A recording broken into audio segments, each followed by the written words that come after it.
Magandang araw, magandang umaga, magandang gabi, magandang hapon sa ating lahat.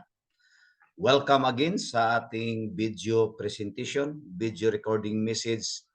Ito po'y palagi po nating ginagawa at patuloy po nating ginagawa dahil ito po ang alam natin mga kapatid na maibahagi po ang salita ng Diyos sa lahat ng lugar na maabot ng signal, sa lahat ng may YouTube, sa lahat ng may Facebook at Messenger. Pwede po ninyong panoorin at mapakinggan ang message na ito. Mula po sa aking puso, sa aking anak at sa aking asawa, sa Pastora Emily, binabati ko po ang bawat isa, binabati po namin. Sana po'y nasa mabuti pong kalagayan ang bawat isa sa atin. Mga kapatid, just open your heart and please, kung kaya nyo mag-take note po tayo. Itong message nito ay inaasahan po natin na ito po ay makapagbigay ng spiritual direction, spiritual enhancement. Alam nyo po, ang salita ng Diyos ay hindi po ito pang debate. Ito po ay i-apply sa buhay po natin. So sabi po, ang pag-usapan po kasi natin is understanding God's plan, no? Unawain po natin ang plano ng Diyos sa buhay natin. Ito po ang sabi ng Biblia, Jeremiah 29 verse 11.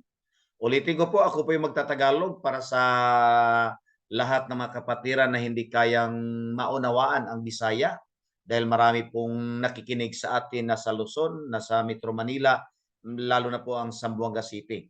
Subalit ito po ay para sa lahat ng naniwala sa Diyos at naniwala sa Biblia, lalo na po sa mga kapatiran natin sa Gintuluan, sa Sandayong, sa Gatas, sa Imilda, sa Kabasalan, sa Titay Mabini, Titay Poblasyon, sa Timalang at dito po sa Ipil.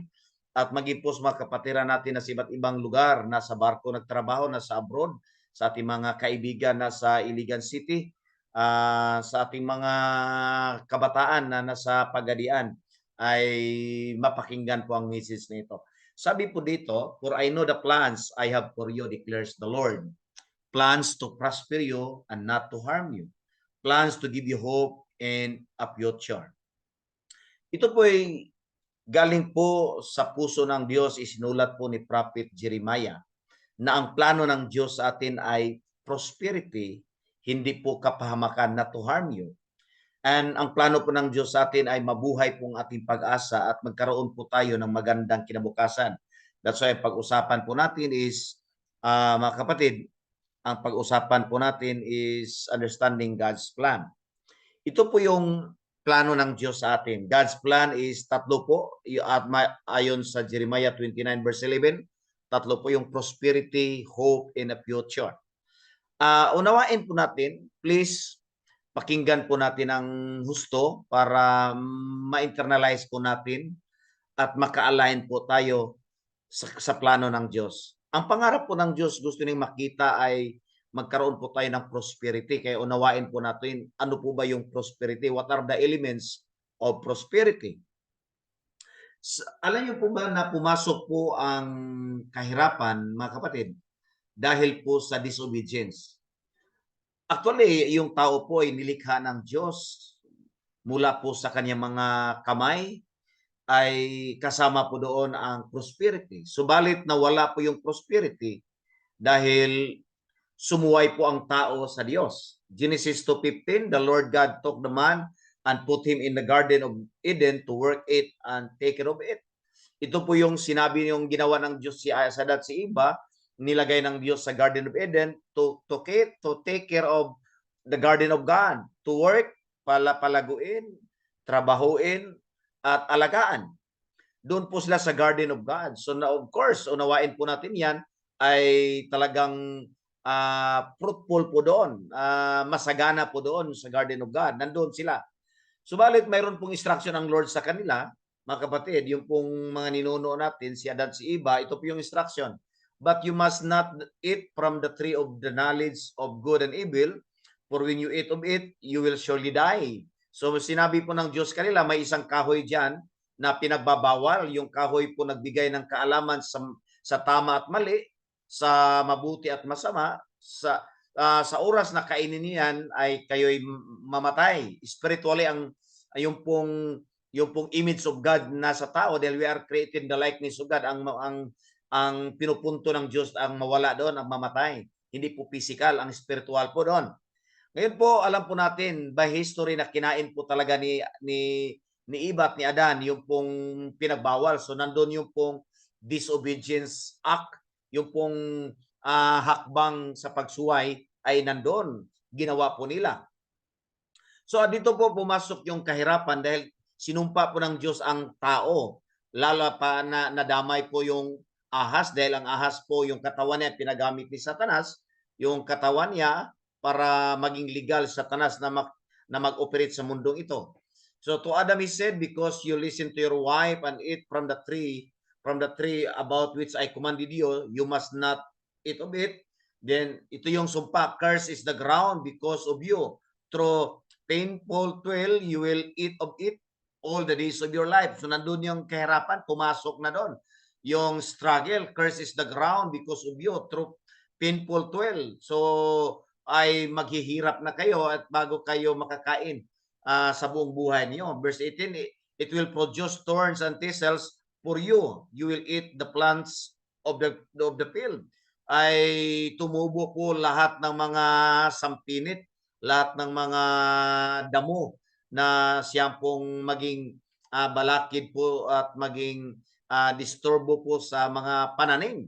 Yun po dahil po sa kasalanan yan, mga kapatid.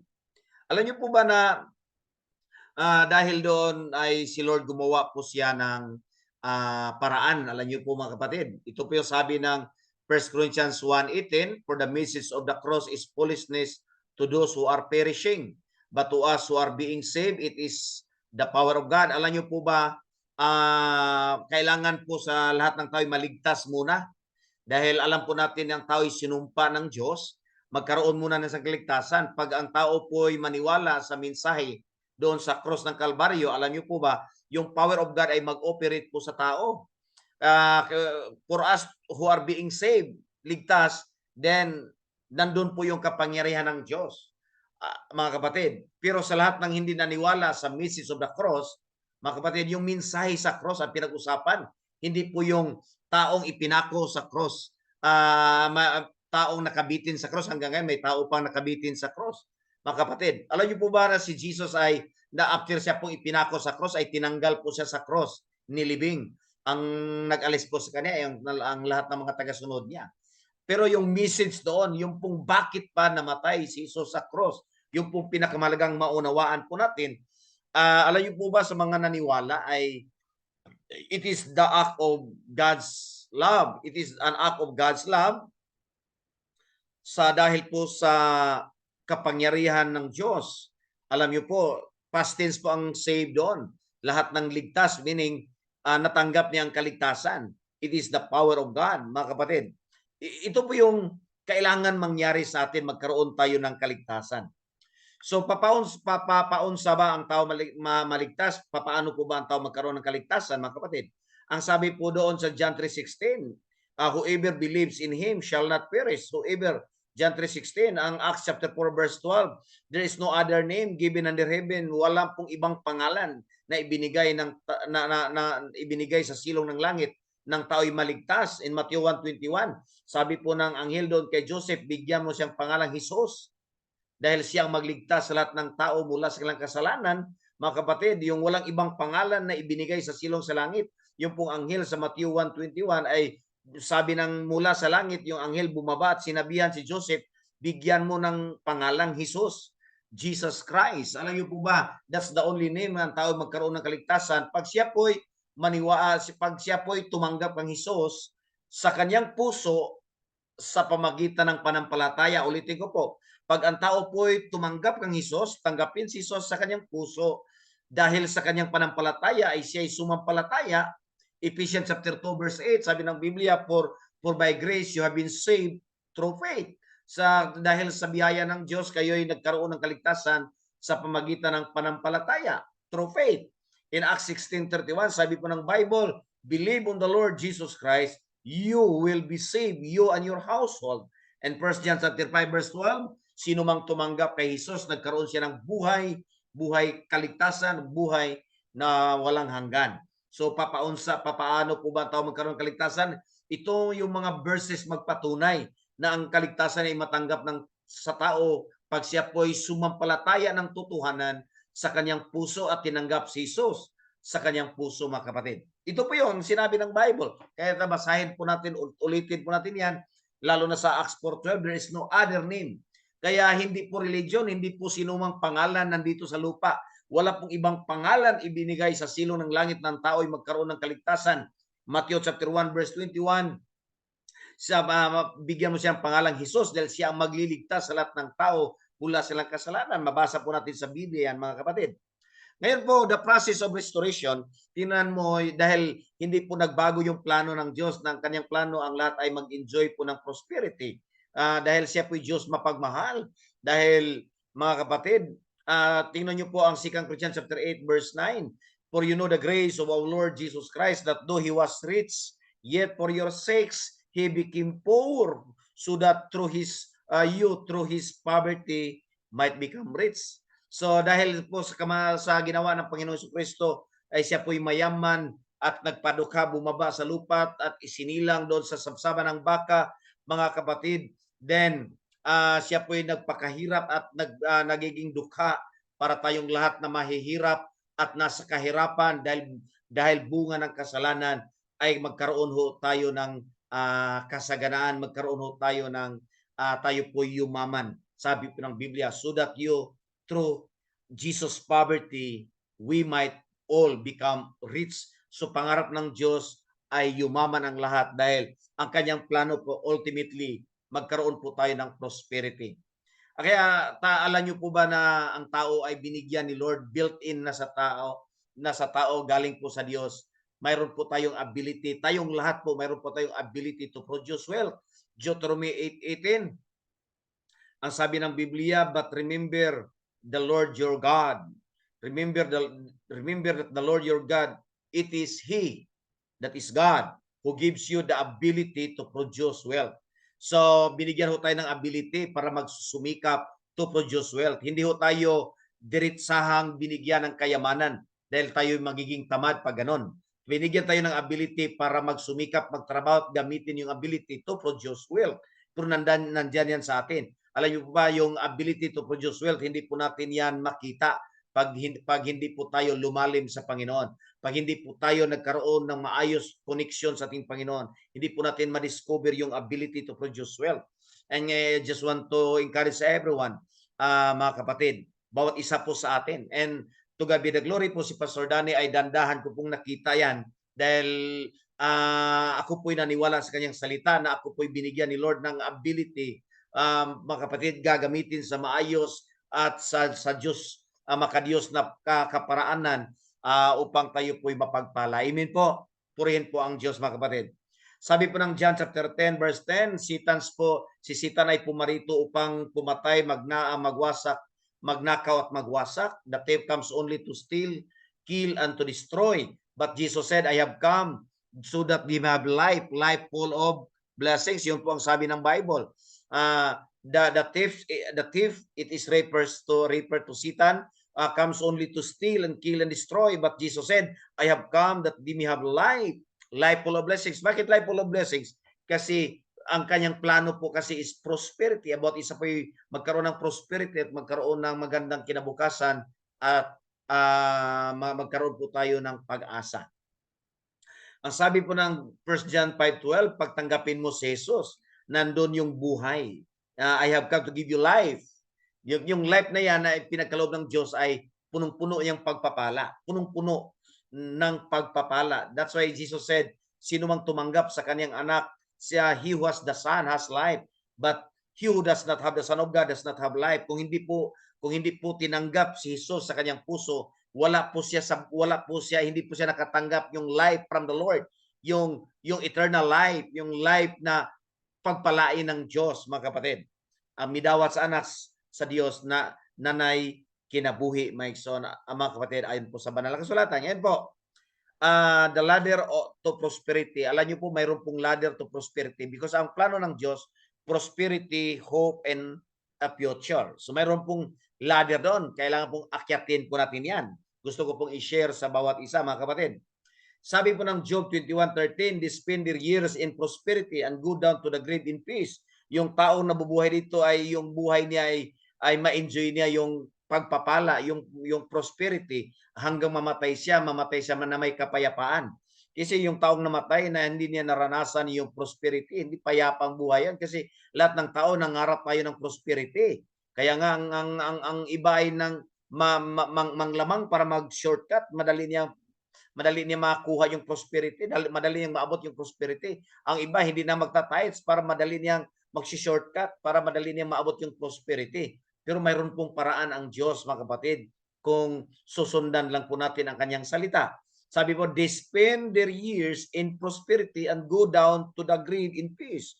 Then sabi po 22:21 ng Job, submit to God. Kung tayo magsasubmit sa Diyos, be at peace with God, magipong payapa po tayo sa Panginoon, lalapit po tayo sa Kanya, then in this way, prosperity will come to you. Bakit pinag-usapan yung prosperity? Alam niyo po ba nga, alam po natin sa Jeremiah 29 verse 11 na ito yung plano ng Diyos sa atin. Plans to prosper us, not to harm us. Kaya ang pinag-usapan po natin is God's plan.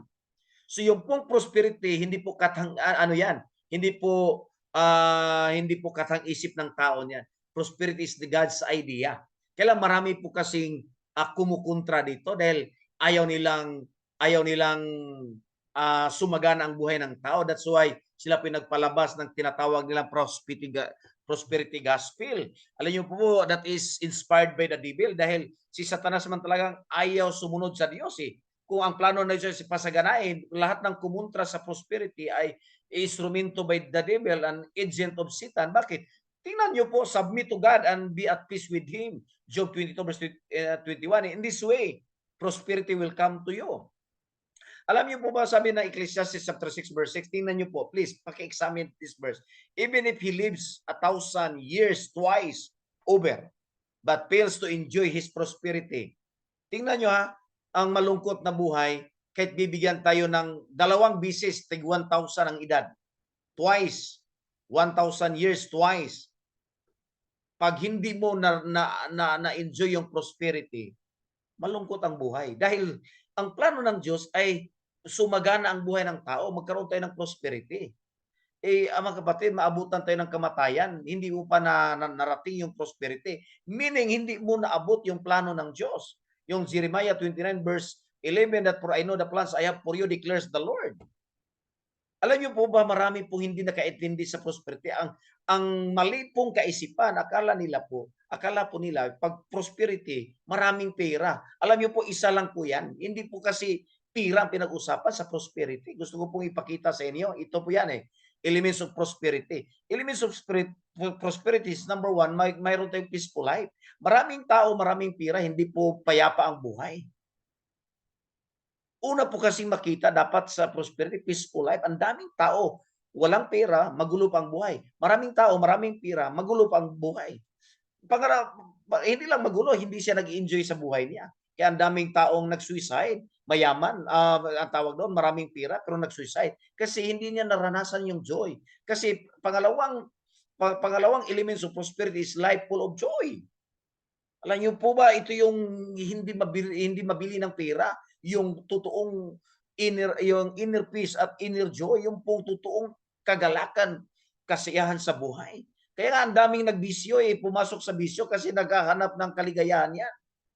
Kaya yung iba hindi nag-enjoy siyang asawa, dinalawan niya, hindi pa rin, naging magulo pa rin ang buhay. Kasi ang totoong joy nasa Lord yan eh. Gipakit siya, ang tawag doon prosperity. Then pangatlo po, yung pong ang prosperity is life loaded with righteousness. Yung pong buhay na may katwiran, yung buhay na malaya sa kasalanan, yung buhay na hindi nakatali sa kasalanan, hindi controlled by sin.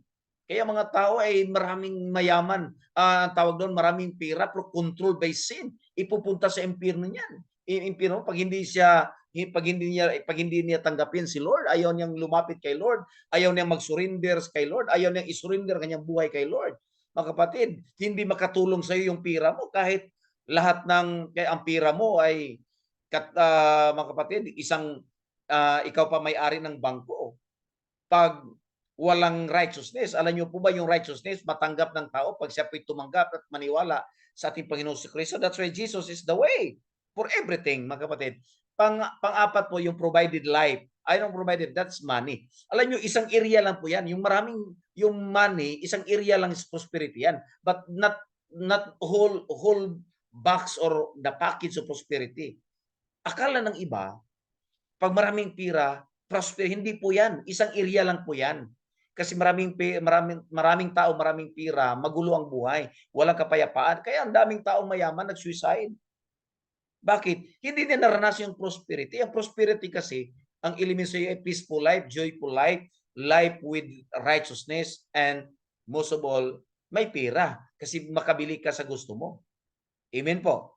Ito yung prosperity. Ito yung plano ng Diyos. Ito yung plano ng Diyos. Kaya kailangan po itong akyatin dahil the ladder of prosperity. May ladder kasi yung prosperity. Ito yung ladder of prosperity. Ayaw mo akyatin yan, hindi mo marating yung prosperity. Kasi pag nagpa-prosper ka, definitely doon, magkaroon ka ng dominion. Because that's the original, yun po ang purpose ng Diyos. Gumawa siya ng tao para mag-dominate everything. So kanyang plano, magpa-prosper muna. So mga kapatid, ito po yan. So number 1, the ladder of prosperity. Number 1, faith in God. Mark 11:22, Luke 1:37. Kailangan muna ang tao maniwala sa Diyos. Kasi pag siya maniwala sa Diyos, tatanggap siya ng forgiveness, tatanggap siya ng righteousness, tatanggap siya ng eternal life, tatanggap siya ng right to become children of God, yung karapatan maging anak ng Diyos. Doon, yun po ang pinaka-foundation. Doon po mag-umpisa yan eh. Yung pong ladder to prosperity. Faith in God. Kaya kung naniwala po tayo sa Panginoon, nandun na kayo sa pangalawa, sa unang hakbang, libre lahat yan eh. Mga kapatid, available po yan. Nasa atin po yan. Maniwala ka sa Diyos, sa kanyang salita. Kaya sabi ng John 1 verse 3, maraming bagay na mangyayari sa buhay natin sa magitan ng salita ng Diyos pag naniwala tayo sa Diyos. Amen po. Ito yung sabi ng Bible, have faith in God. Jesus answered. Jesus replied, what is impossible of men is possible with God. Kaya kailangan lang maniwala ka. For nothing is impossible with God to those who believe. Sabi po ng Biblia. Kaya ang tanong ko po sa lahat, totoo po ba tayong naniwala sa Diyos? Pwede po bang pumalakpak ng malakas ang lahat ng naniwala sa Diyos? Amen? Yes. Nasa unang hakbang na po tayo kung totoong naniwala po tayo sa Diyos. Pangalawa po, ito po yung pangalawang hakbang. The ladder to prosperity is obedience in His word. After ho tayo naniwala, sumampalataya sa kanyang salita, gagawin natin. Dahil sabi ng Biblia, patay yung panampalataya kung wala pong gawa. So para patunayan yung totoong may panampalataya, so we need to obey. Because nag-umpisa yan sa disobedience eh. So maibalik yung obedience. Deuteronomy 28 verse 1. Ano ang sabi ng Biblia? Deuteronomy 28 verse 1, if you fully obey the Lord your God and carefully follow all His commands I give you today, the Lord your God will set you high above all the nations of the earth. Verse 2, anong sabi? All these blessings will come upon you and accompany you if you obey the Lord your God. Ano ang sabi ng Biblia? Tingnan niyo po Joshua chapter 1 verse 8. Do not let this book of the law depart from your mouth, meditate on it day and night so that you may be careful. You may be careful to do, that is obedience. You may be careful to do, that is obedience. Everything written in it, then you will be prosperous and successful. Amen. Amen. So, pangalawang hakbang po sa ladder to prosperity is obedience to His word. Kaya ang tanong ko po, naniwala po tayo sa Diyos? Praise God. Ngayon, naniwala tayo sa Diyos. Praise God. Umpisahan mo nang sumunod sa Diyos. Umpisahan mo nang gawin ang sinabi ng Diyos. Mga kapatid, amen po? Amen po. Pangatlo po, the ladder to prosperity is giving. Alam niyo po ba, ito yung pangatlo is giving. At after tayo naniwala, sumpalataya sa Diyos, sumunod po tayo sa salita, then mag-start to give. Anong sabi ng Biblia? But just as you excel in everything, in faith, in speech, in knowledge, in complete earnestness, mga kapatid, and see to it, and in love, in your love for us, that is love the pastor, in love for us, see that you also excel in the grace of giving. Mag-excel ka sa giving. Bakit? Ang sabi po ng Acts 20:35, mapalad pong nagbibigay. Mapalad pong nagbigay. Mga kapatid, kaysa tumatanggap. Nasa ang nilagay ng demonyo sa isip ng tao, tanggap ng tanggap, kaya pati pastor mahilig tumanggap, kaya mayroong seminars kagaya na daming nagbibigay. Lahat ay nagsipuntahan doon kasi nasa isipan yung pagtanggap, ayaw magbigay. Pero sa Bible, we need to excel in the grace of giving dahil mapalad yung magbigay kaysa tumatanggap. Kasi pangatlo pong ladder to prosperity is giving. Kailangan po pag-aralan po, kailangan po dumaan po tayo sa School of Giving. Wala pa akong nakitang naghikahos sa totoong nag-exercise sa giving.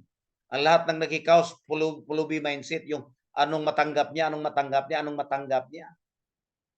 Kaya nga yung mga tao, yung mga politiko, yumaman, yung mga tao ng tanggap, lalo pagdating ng eleksyon, lalo naghihirap. See to it that you excel in the grace of giving. Kaya pangatlo pong mga kapatid na hakbang ladder to prosperity is giving. Ano po yung giving? Kailangan ito yung makita, may adjust niyo. Ito yung management sa ating finances. Mag-tithes tayo, mag-offering tayo, mag-savings tayo. Dito yung papasok yung hope. Pag walang hope, hindi ka nagsisave.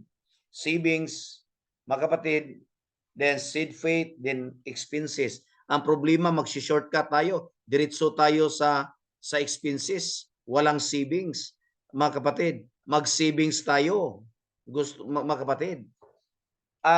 Pagdating ng ang tao kasi pagtanggap ng tira, diretso sa expenses. Walang tithes, walang offering, walang savings, walang seed faith, expenses agad.